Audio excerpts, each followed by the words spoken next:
ఓం నమ శివాయ శ్రీమాతయ్య నమః. మిత్రులకి శ్రీభిలాషులకి అలాగే నన్ను ఇంతగా ఆదరిస్తున్న యూట్యూబ్ ప్రేక్షకులందరికీ కూడా పేరు పేరు ధన్యవాదాలు. మిత్రులారా, మీ అందరికీ పరాదేవత ఎల్లవెల్లలా మీతో ఉండి మీ మనోవాంఛ నెరవేర్చాలని మనస్ఫూర్తిగా కోరుకుంటున్నాను. మనం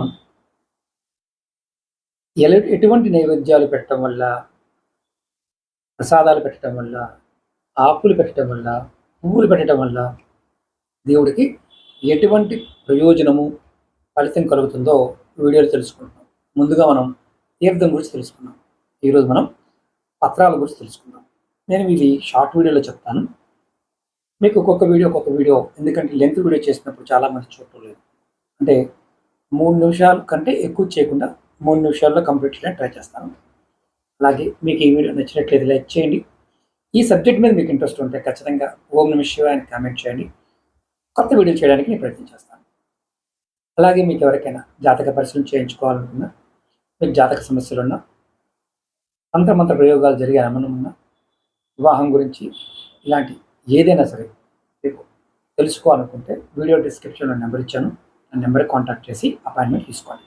9440593655 ఈ నెంబర్కి కాంటాక్ట్ చేసి కూడా మీరు అపాయింట్మెంట్ తీసుకోవచ్చు. మీకు నేను 1 by 1 చెప్పుకుంటూ వెళ్తాను.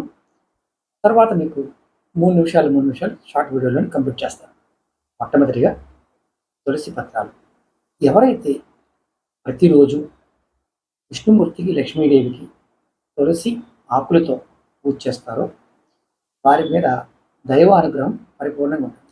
అలాగే ఇంటిలో తులసి మొక్క పెంచుకొని ఎవరైతే ప్రతిరోజు తులసి ఆకులతో సాలగ్రామ దేవతలని పూజిస్తారో వారి మీద ఎటువంటి మంత్ర ప్రభావాలు, తాంత్రిక శక్తులు పనిచేయవు.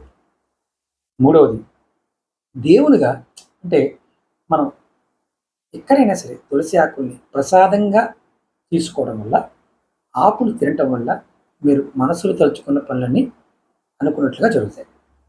ఇది తులసి చెట్టుకున్న మహత్యం. ఏ మతంలో ఉన్నా ఎవరైనా సరే ఇంట్లో తులసి మొక్కని పెంచండి. నెక్స్ట్ వీడియోలో మీకు మరిన్ని మొక్కల గురించి చెప్తాను.